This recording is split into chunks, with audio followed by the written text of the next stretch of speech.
Capítulo 14.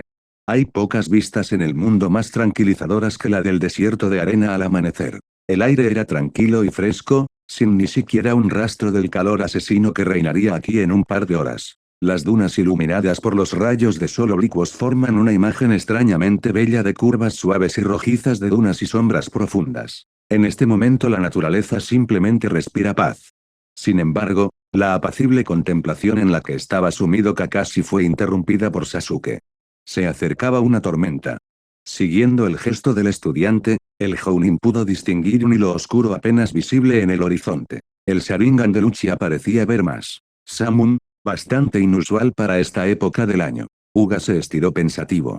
La misión actual del séptimo equipo era muy similar a la que les había llevado a Kiri. Una vez más acompañaban a Isashi Yuga, de nuevo actuando como enviado del Hokage. Solo que esta vez su objetivo era Tsunagakure. A diferencia de Terumi-mei, Rasa, el Kazekage, no había tenido la amabilidad de enviar una escolta para ellos. A los Konohobaitas les tocó llegar al oasis donde se encontraba la aldea oculta en la arena completamente solos. No importa, vamos a construir un refugio ahora, tenemos que parar para la luz del día pronto de todos modos. Respondió Kakashi, comenzando a doblar los sellos. El suelo respondió a regañadientes a las manipulaciones de Jounin. La arena no obedece especialmente al poder del Dotón, y las rocas más sólidas están enterradas en las profundidades de las dunas. Sin embargo, Kakashi tenía bastante habilidad y fuerza para alcanzarlos. Un par de minutos más tarde, los shinobi ya estaban situados en una cueva improvisada formada por la unión de varias gruesas losas de piedra. Jounin no dudó en gastar energía, había espacio más que suficiente en el suelo para sentarse cómodamente sin chocar los codos ni dar patadas a su vecino, estirándose al máximo. La entrada a la habitación, cuidadosamente colocada a favor del viento, estaba cerrada por otra losa, dejando solo una rendija del ancho de la palma de la mano para la ventilación. El shinobi se colocó en posición de pie con familiaridad y rapidez. De entre los rollos y las bolsas surgieron sacos de dormir y una lámpara de parafina, esteras y rollos de comida. Cuando Samun se acercó a ellos, haciendo crujir los millones de granos de arena contra la armadura de piedra del refugio, se sintieron a gusto en la cueva artificial. Media hora más tarde, ignorando el aullido del viento, el shinobi se quedó dormido. Cuando Kakashi despertó, poco había cambiado en la cueva. El viento seguía aullando fuera de las murallas. Sus alumnos estaban tumbados en sus camas, ocupados en lo que hacían. Yuga se encontraba en la entrada amurallada del refugio, con la mirada fija en la bruma gris carmesí que se arremolinaba tras la rendija de ventilación. Levantándose y estirándose apresuradamente, Ataque se acercó a Isashi. Es extraño que la tormenta no haya terminado. Los Samumas suelen ser fuertes, pero no duran mucho. Kakashi inició la conversación. No creo que sea una tormenta normal. Yuga respondió. Cierra interrogación. Chakra. Bastante pequeño, es difícil de ver, pero mi Byakugan puede manejarlo, sin embargo. Esta tormenta fue provocada y amplificada por la técnica. Kakashi se tensó una vez. Una cola. Más específicamente, su Jinchuriki. Sí, probablemente. No puedo imaginar quién más podría haber hecho algo así. ¿Pero por qué? Si Rasa quisiera matarnos, podría hacerlo más fácilmente. Yuga se encogió de hombros. Quizás el objetivo era retrasarnos. Los Jonin se volvieron al oír la voz de Shikamaru, que había entrado en la conversación y parecía estar escuchando atentamente su diálogo. Quizás. Yuga se mordió los labios pensativo. De hecho, aunque la tormenta les pillara desprevenidos, no supondría una amenaza mortal para los fuertes shinobi. Sin embargo, no podían seguir su camino, las nubes de arena y polvo en el aire acabarían con cualquier intento de orientación. La pregunta era, ¿por qué iba a hacer eso Suna? Murmuró Kakashi. En total, la tormenta había durado más de 24 horas, que los shinobi habían pasado en su cueva, languideciendo en la ociosidad. Yuga simplemente dormía. Naruto, ya acostumbrado a Kakashi, meditó, sentándose inmóvil durante horas. Shikamaru estaba mirando un libro sacado de un pergamino. De vez en cuando, el hombre de las sombras se distraía de la lectura y, con el ceño fruncido, intentaba arrancarle de los dedos algo que el Jounin no reconocía tanto como para adivinar el sello. Miyu hizo lo mismo, estudiando detenidamente el esquema escrito a mano de otra persona. Ataque estaba dispuesto a apostar que la pulcra escritura de cuentas pertenecía a Tsunade. Al ver esta imagen, Kakashi sintió involuntariamente una punzada de tristeza. Sus alumnos eran cada vez más independientes. Ya no necesitaban su constante tutela, habían elegido sus propios caminos y los comprendían sin su ayuda. Si alguien le hubiera dicho hace un par de años que echaría de menos a los genios verdes concentrados en sus enseñanzas, se habría reído en la cara de semejante bromista. Y he aquí. Sus cavilaciones fueron interrumpidas por Sasuke. ¿Jugamos a las cartas? Hasta ahora Uchiha había estado tumbado en la colchoneta, mirando a la nada con su Sharingan activado, moqueando de vez en cuando para sí mismo. Ese comportamiento le habría parecido extraño al Jounin si no hubiera conocido la capacidad de su aprendiz para crear libros invisibles para los demás. Pero ahora el espadachín parecía aburrido de la lectura. Vamos. A Kakashi no le disgustaba en absoluto distraerse de sus tristes pensamientos. Sobre todo porque el juego al que se refería Sasuke se jugaba según unas reglas ligeramente diferentes a las habituales. Aunque se basaba en uno de los muchos juegos de azar populares en el casino Tanzaku, la presencia de una cosa como el Sharingan en ambos jugadores le daba una connotación totalmente nueva. A diferencia de los juegos de cartas normales, las trampas no solo no estaban prohibidas, sino que, por el contrario, se fomentaban. Sasuke había inventado el juego, presentándolo a sus compañeros como un ejercicio de entrenamiento de la atención, la memoria y la manipulación sutil de las técnicas. Aunque, como sospechaba Kakashi, a Uchiha le movía más el deseo de divertirse. El entretenimiento fue del agrado del equipo, tanto como divertirse tratando de espiar las cartas de su oponente. Sasuke logró ver su reflejo en los ojos de su oponente. Miyu construyó de alguna manera, sigilosamente, un espejo de agua a espaldas de Kakashi. Shikamaru también utilizó un espejo, bastante ordinario, pero controlado por hilos de sombra. Naruto, cuando se le pudo convencer de que se uniera, miró a través de los ojos de los ratones muertos. En general, el entretenimiento fue bastante divertido, aunque era muy difícil competir con el Sharingan. Así que, mientras se divertían, esperaron a que pasara la tormenta.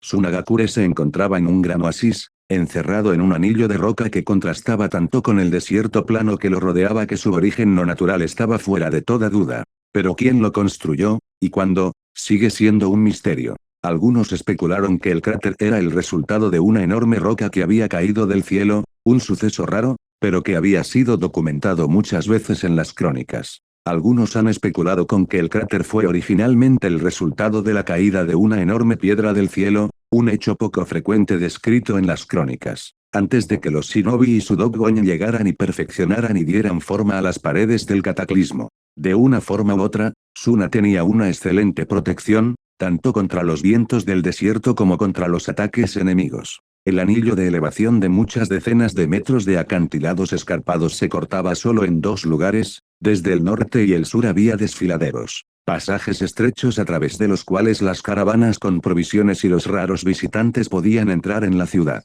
El séptimo equipo llegó al desfiladero del norte, un día después de que pasara la tormenta. Ya se habían encontrado, había muchos puntos de observación en los acantilados, y el shinobi, sin intentar esconderse, por supuesto, había sido visto.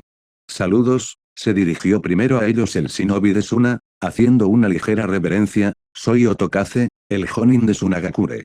El Jonin era de baja estatura y vestía las holgadas túnicas grises claras de los pueblos del desierto. La cabeza del shinobi estaba oculta por una sección de tela sujeta por un vendaje pisado, dejando solo su rostro bronceado al descubierto, que mostraba una expresión congelada de cortesía neutral. Yo también te saludo, dijo Hisashi, que se adelantó en el tono, haciendo una reverencia igualmente cortés. Soy Hisashi Yuga, embajador de Konoha. Otokaze asintió. He recibido instrucciones de escoltarlo y acomodarlo. Obedeciendo el gesto de invitación del selvático, el shinobi de Konoha le siguió. No tardaron en abrirse paso por el barranco que servía de paso a Sunu. Una docena de minutos más tarde, tras atravesar varias puertas, abandonaron el frescor de las paredes de roca perpetuamente ensombrecidas, de nuevo bajo los calurosos rayos del sol. Ante los viajeros se encontraba la aldea de Oculto en la arena. Suna era la más pequeña de las grandes tierras del Kakuresato. Su favorable ubicación en términos de defensa supuso todo un reto en términos de crecimiento de la población. Las fuentes de agua del oasis eran abundantes para los estándares del desierto, pero aún podían mantener a una población humana bastante limitada. El cultivo de alimentos también requería un esfuerzo considerable, limitado en última instancia por los mismos problemas de agua. En constante movimiento, las arenas del desierto hacían imposible la construcción de ferrocarriles hasta Suna. Todos los bienes necesarios se importaron como antes, en caravanas. Sin embargo, Suna era, con razón, uno de los 5 pueblos ocultos más fuertes. Sin un número excesivo, los shinobi de la arena se concentraron en la calidad de su entrenamiento. No había ninguna academia aquí, en la forma familiar de Konoha. Los candidatos a shinobi fueron tratados de forma individual. Los niños débiles, por muy dotados que estuvieran, eran eliminados inmediatamente. Solo los más fuertes fueron elegidos. Fueron entrenados con cuidado y atención. Como resultado, los genios de Suna eran muy superiores a sus compañeros, y a menudo dominaban técnicas más comunes para los Chunin. Su letalidad también era relativamente baja, Suna no podía permitirse desperdiciar la vida de los shinobi en los que había invertido tanto esfuerzo. En cierto modo, el enfoque de Suna se parecía a la nueva política del Hokage. Siguiendo a su escolta, Hisashi examinó las calles que tenía ante sí. A pesar de sus muchos años de servicio a su pueblo, esta era la primera vez que el destino le llevaba a Suna. Prácticamente el único material de construcción aquí era la piedra arenisca. Las casas tenían formas y tamaños variados, aunque en general se inclinaban por las formas redondeadas y no superaban las 3 plantas. Las ventanas eran pocas y pequeñas, probablemente para protegerlas del omnipresente polvo. Las calles eran estrechas e intrincadas, aparentemente entrelazadas de forma totalmente caótica. Había poca gente en las calles, aunque tal vez fuera por las primeras horas, su destacamento había llegado a su destino al amanecer.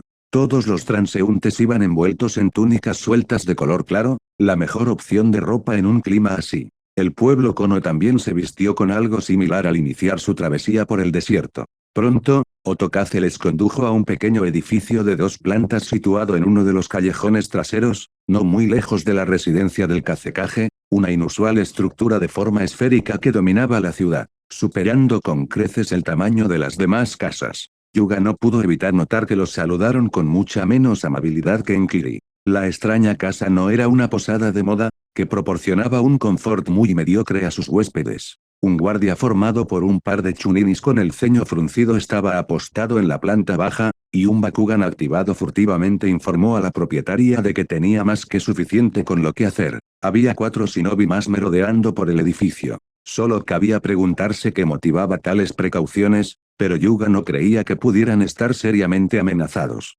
Los embajadores oficiales podían ser expulsados, pero matar o capturar, eso sería algo fuera de lo común, incluso para los estándares de los shinobi más bien flexibles. Incluso el enviado de Kumo que se atrevió a planear el secuestro de la lima de su clan salió vivo de Konoha. A pesar de lo furioso que estaba Yashi, jefe de los Yuga y padre de Hinata. El hijo del Hokage como parte de la embajada sirvió como una garantía de seguridad adicional y un gesto de confianza al mismo tiempo. Namikaze Senior demostró que confiaba lo suficiente en sus maestros como para no temer por su vida. Por otro lado, no hacía falta mucha imaginación para imaginar lo que el 4º Hokage y el Jinchuriki de la 9ª cola harían con los asesinos de su hijo. No, definitivamente no serían atacados. Acompañado de estos pensamientos, Hisashi, junto con el 7º equipo, se registró en las habitaciones que se le habían asignado. Tras asegurarse de que los invitados estaban acomodados y provistos de todo lo necesario, Otokaze anunció la disposición del Kazekage a recibir a Hisashi esta noche y les ofreció un descanso del camino. Finalmente, antes de desaparecer, el Jonin les pidió que no salieran de la posada. El shinobi de Konoha, con el ceño fruncido, asintió a esta petición. Cuando se sirvió una cena bastante modesta, para sorpresa de Hisashi, el contenido de los platos del 7º equipo fue a parar directamente a uno de los pergaminos del hijo silencioso del Hokage. Y del otro, se extrajo su habitual cocina de campamento. Kakashi, que captó su mirada sorprendida, le explicó vagamente. No comemos alimentos preparados en lugares sospechosos. El resultado de una misión desafortunada.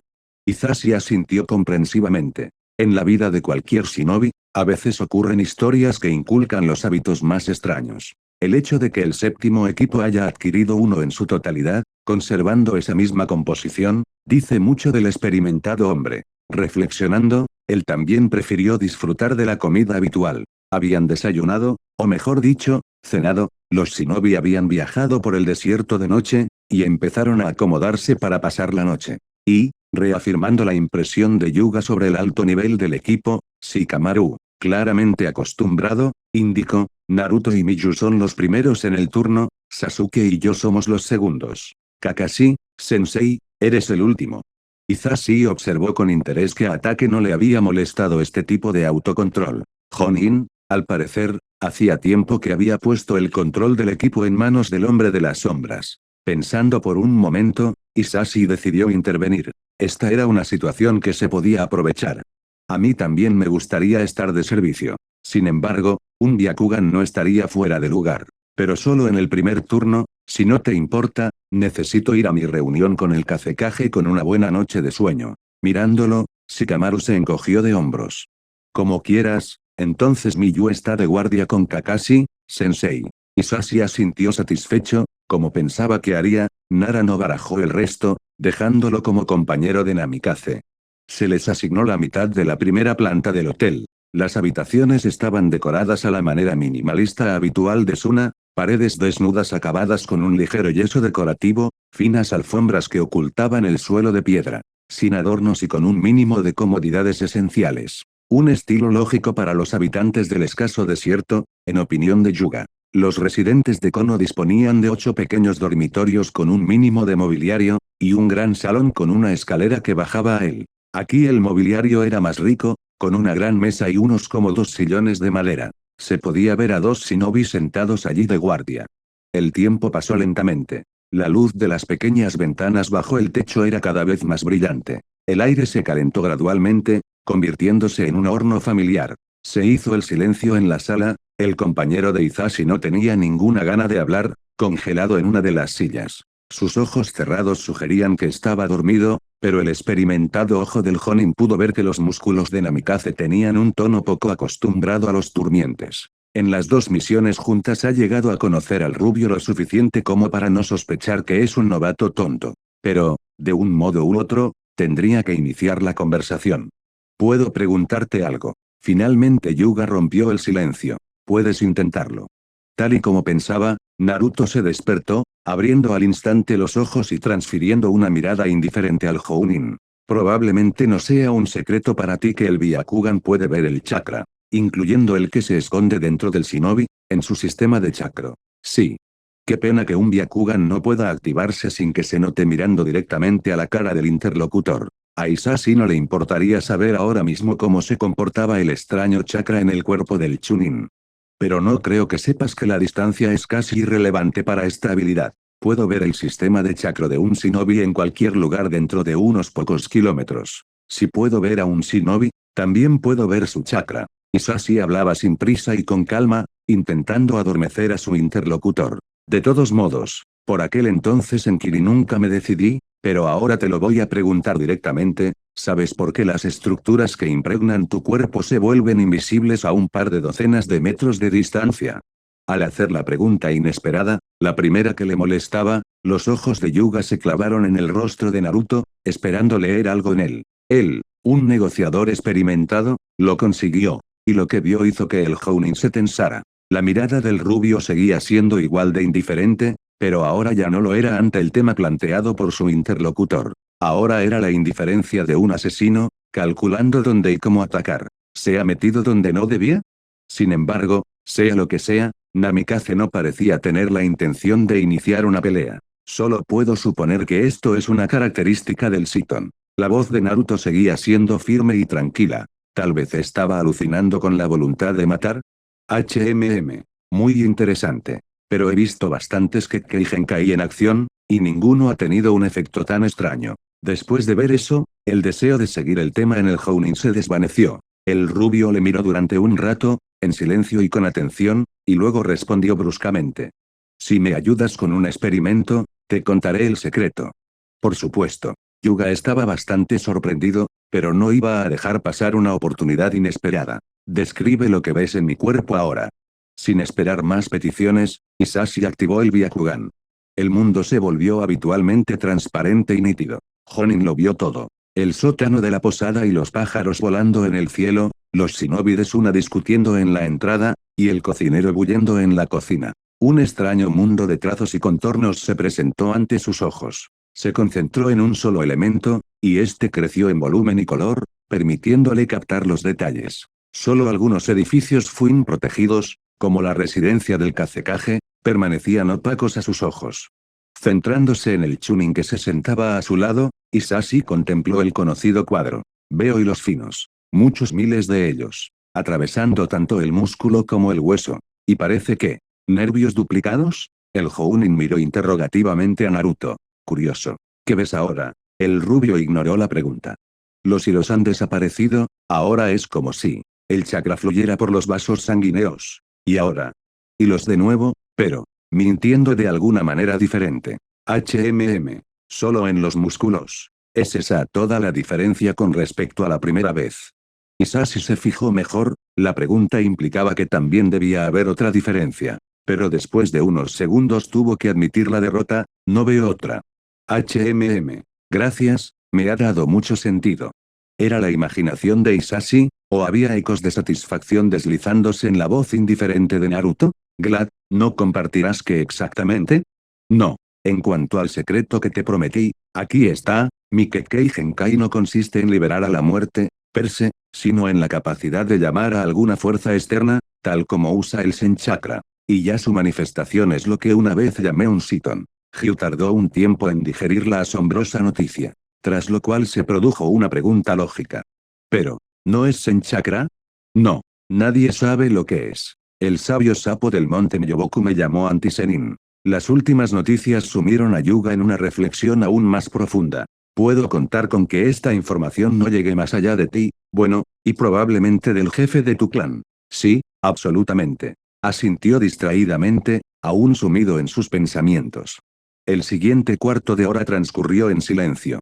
Al comenzar sus indagaciones, Hisashi no esperaba en absoluto recibir tal información. Su objetivo era simple, averiguar lo que pudiera sobre otra anomalía en el funcionamiento del Byakugan. Este tipo de cosas, ante las que su dojutsu no reaccionaba como debía, no eran infrecuentes. De lo cual los Hyuga, naturalmente, no hicieron correr la voz. Minerales opacos a los ojos maravillosos, técnicas que les permitían ocultarse de la mirada que todo lo ve, o cegarla. Diversas anomalías naturales, o no tan naturales. Estos matices fueron cuidadosamente recogidos y estudiados por el clan, pasando a engrosar un archivo secreto al que ni siquiera todos los Hyuga tenían acceso. Cuando Hinata, la sobrina de Hisashi, trajo la noticia del extraño comportamiento de Shiton en su entrenamiento conjunto con el séptimo equipo, la lista se añadió a otro punto, a la espera de que alguien consiguiera aclarar el asunto. Distraído de sus pensamientos, Hisashi volvió a prestar atención a su vecino. Volvía a estar sentado inmóvil en su silla con los ojos cerrados. De alguna manera tuvo que pasar al segundo tema, lo cual no le gustó nada a Hisashi. Pero su hermano, como líder del clan, tenía una opinión diferente. Naruto, ¿puedo hacerte una pregunta más? Se apresuró a captar la mirada inexpresiva de Hisashi, no en lo que respecta a tus habilidades. Te escucho. Ustedes, el séptimo equipo, han entrenado mucho con el octavo, ¿verdad? Sí. Dime, ¿qué piensas de Hinata? Como su tío, me interesan mucho las opiniones externas. Hisashi había esperado mucho como respuesta, pero no un veredicto corto y sin disculpas, débil. El experimentado diplomático tardó un segundo en hacer frente a la irritación que había surgido. Amaba a su sobrina, y la valoración poco halagadora le había disgustado. Por el entrenamiento que he visto de ella en el clan, dijo el Jonin, manteniendo su tono firme, eso no pinta exactamente lo mismo. Ni siquiera lo contrario. Hinata es una luchadora fuerte y técnica. Ni siquiera estoy hablando de sus extraordinarias capacidades de Byakugan. Sin la voluntad de matar y morir, nada de eso importa. No había ni un ápice de interés evidente en la voz del Chunin.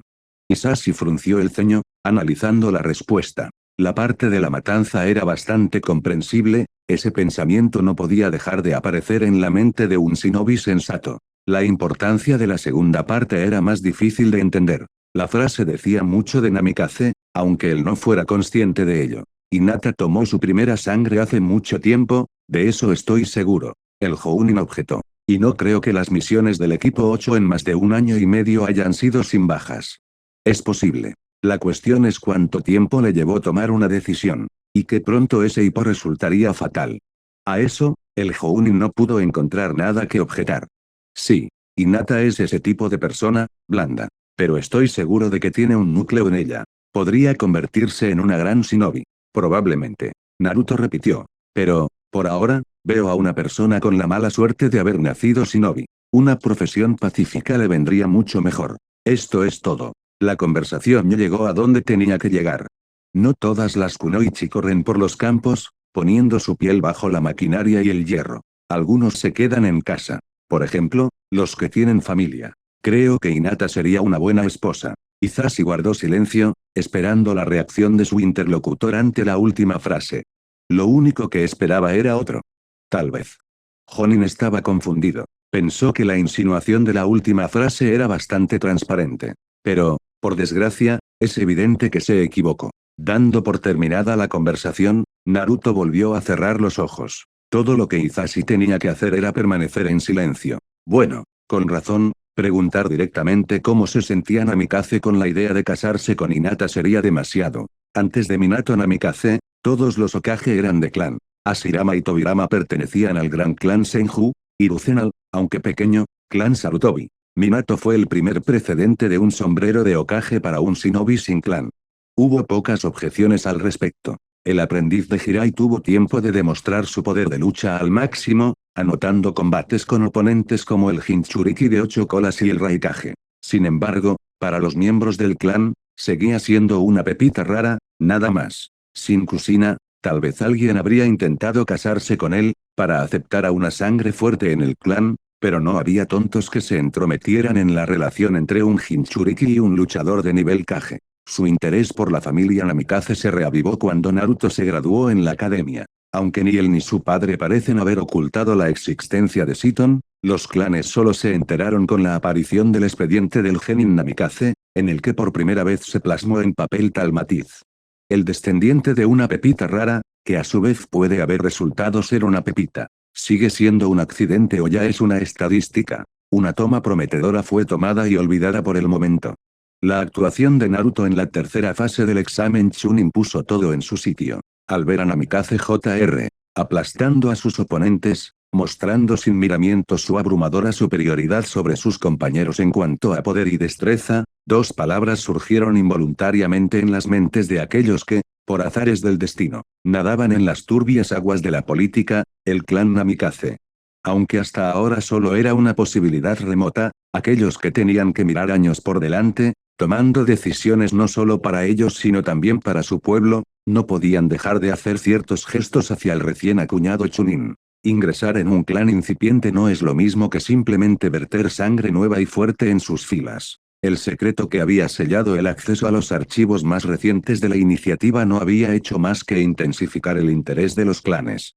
Yasuo Yuga tampoco había escapado. El jefe del clan tenía dos hijas lo suficientemente mayores como para que el joven Namikaze se casara con ellas. A la mayoría de los otros clanes les quedaba, en el mejor de los casos, apuntar a la hermana de Naruto o esperar a los descendientes de sus clanes secundarios. Para Hisashi, esa idea era aversiva. Aunque las principales familias de los clanes tenían sus propias normas, dictadas por las necesidades de la política, la idea de los matrimonios de conveniencia no era muy intrínseca a la cultura shinobi. Para los perpetuos caminantes de la frontera, la familia era la principal salida para mantener su humanidad intacta. Lo que difícilmente hubiera sido posible sin ningún tipo de sentimiento entre los cónyuges. Tal vez fue mejor que Naruto no captara su indirecta. Aunque Yasuo estaría tentado de ir por otro lado, dirigiéndose al propio Hokage. Suspirando, el Jounin activó el Byakugan. Al fin y al cabo, estaba de servicio y no debía eludir sus obligaciones dándole vueltas a la cabeza. No está permitido entrar aquí. La voz del Chunin estaba teñida de incertidumbre. Mátalos.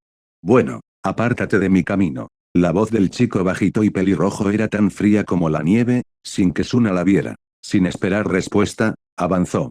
Chunin no tuvo más remedio que rebotar a un lado, mirando con rabia la flaca espalda oculta por la enorme calabaza que colgaba de una onda. Debería haberlos matado. El Jinchuriki suele ignorar la opinión del demonio. Hoy no quería matar. No tardó en subir las escaleras, unos segundos después ya estaba congelado en el umbral de la habitación, mirando a los invitados de Konoha. No estaban todos. Dos de los Jonins estaban en la recepción de su padre. La única razón por la que estaba aquí era porque nadie se arriesgaría a interrumpir una audiencia del Kazekage solo para denunciar otra de las acciones escandalosas de su hijo Jinchuriki. ¿Y el resto? El resto no estaba bajo su control. Había 4 shinobi en la habitación, el resto del grupo hasta donde él sabía.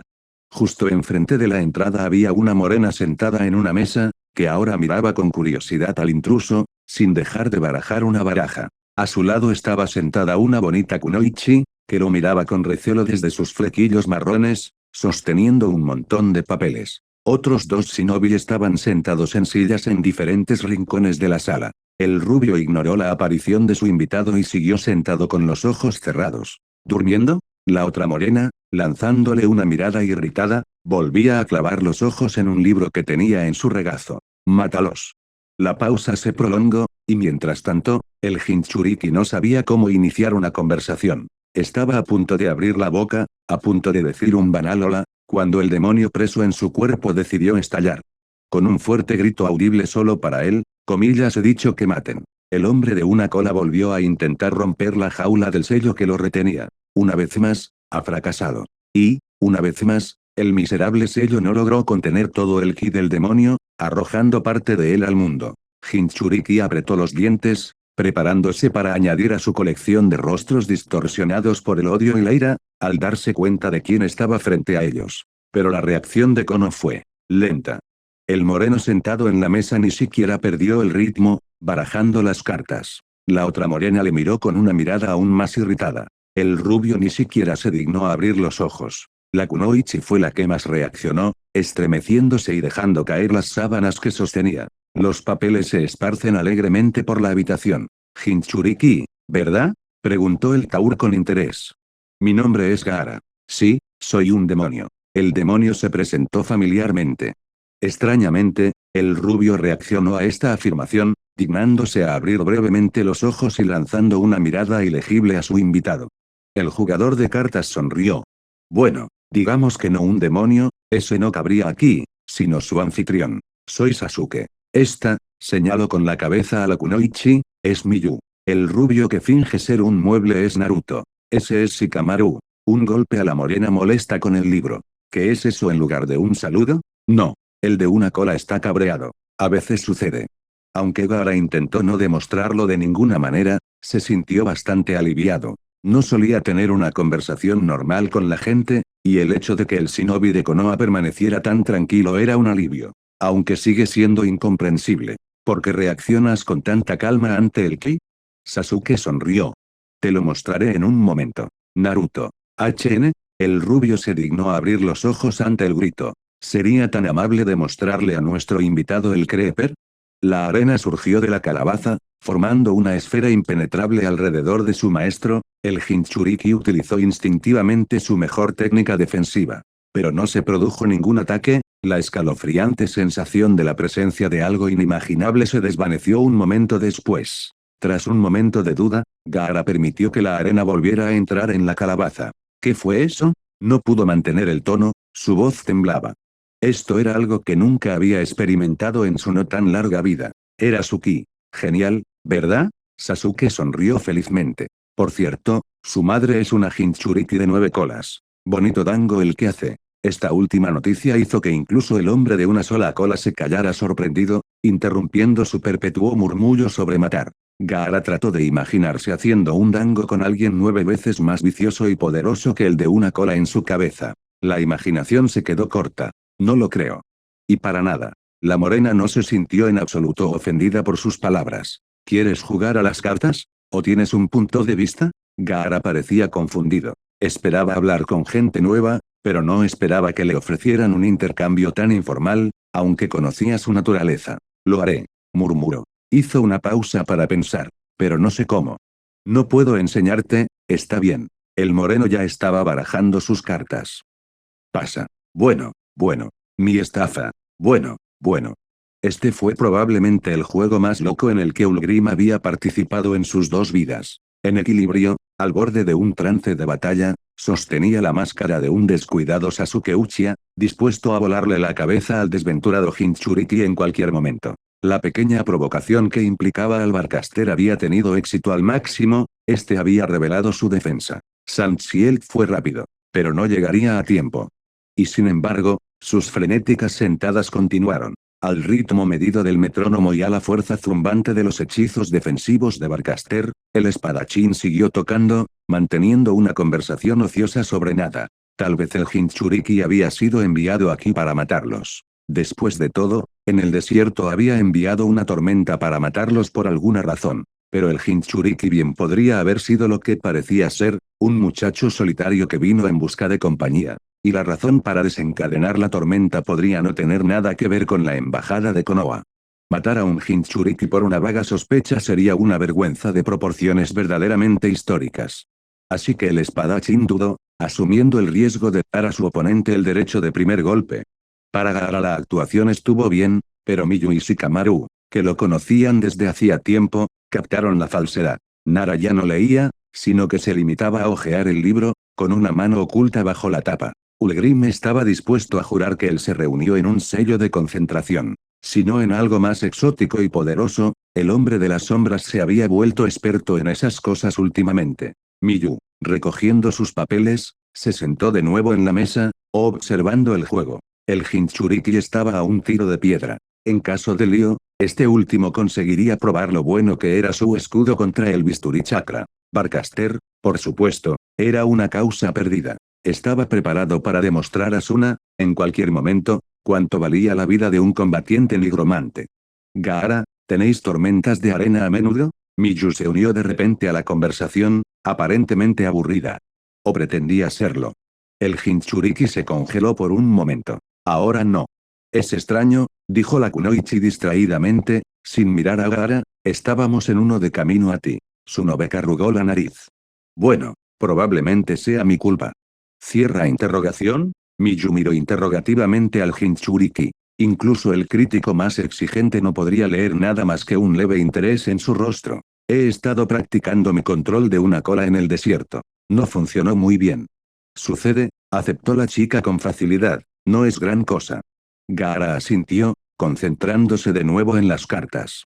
Estaban jugando con las reglas modificadas de Ulgrim. Así pues, este último miraba justificadamente al Jinchuriki con su Sharingan activo, sin perderse, naturalmente, el más mínimo detalle de sus expresiones faciales. Poco se sabía de esto fuera del barrio del clan Uchiha, pero a los jóvenes portadores de Sharingan se les enseñaba a usar sus ojos no solo en el combate, sino también a leer las caras de sus interlocutores. No es que Ulgrim fuera especialmente bueno en eso, pero sus habilidades eran suficientes para saber que el Jinchuriki estaba mintiendo. Lo que significa que la tormenta no fue un accidente.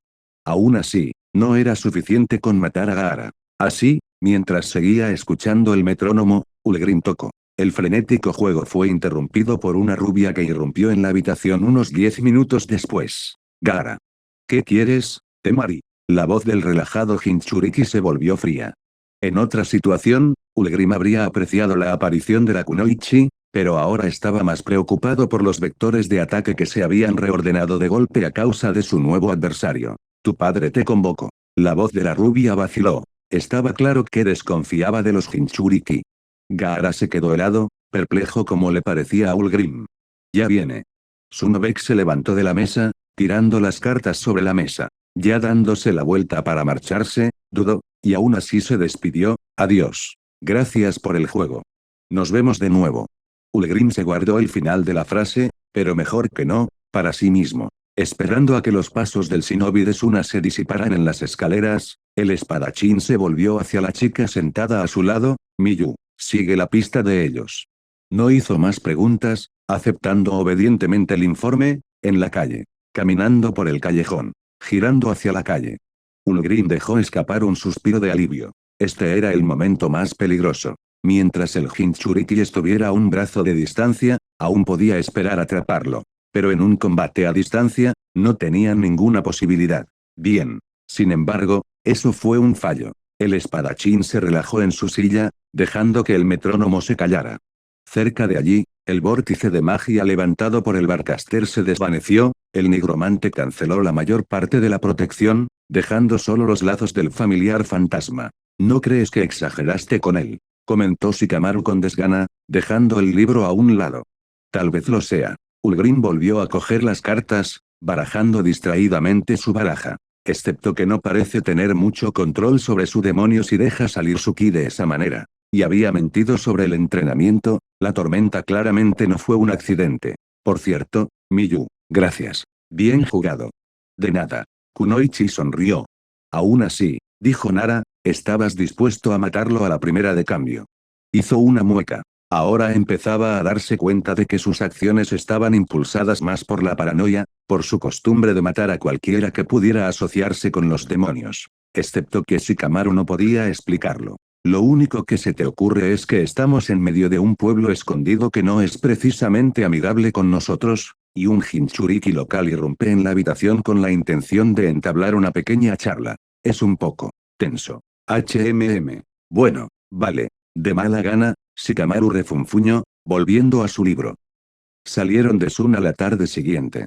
Una vez más, Hisashi se puso en marcha a través de los barchanes y frunció el ceño. La misión parecía exitosa. El Kazekage había aceptado tímidamente la oferta, y a pesar de lo mucho que quedaba por hacer, la triple alianza de Konoha, Kiri y Suna iba a ser. Pero el alma del enviado Hokage se rascaba. Una extraña tormenta, claramente no accidental, Uchiha ya había compartido con él la información que había recibido del Jinchuriki, así como su opinión. La actitud extrañamente complaciente de Rasa. No, el Kazekage ciertamente no aceptó de inmediato todo lo que se le ofreció, pero el Minato habían esperado mucha más resistencia. Hisashi ni siquiera se había acercado a los límites de las concesiones que habían acordado. Por otro lado, todo era una vaga sospecha. Jonin suspiró. Era de esperar que Minato se diera cuenta de todo mejor que él.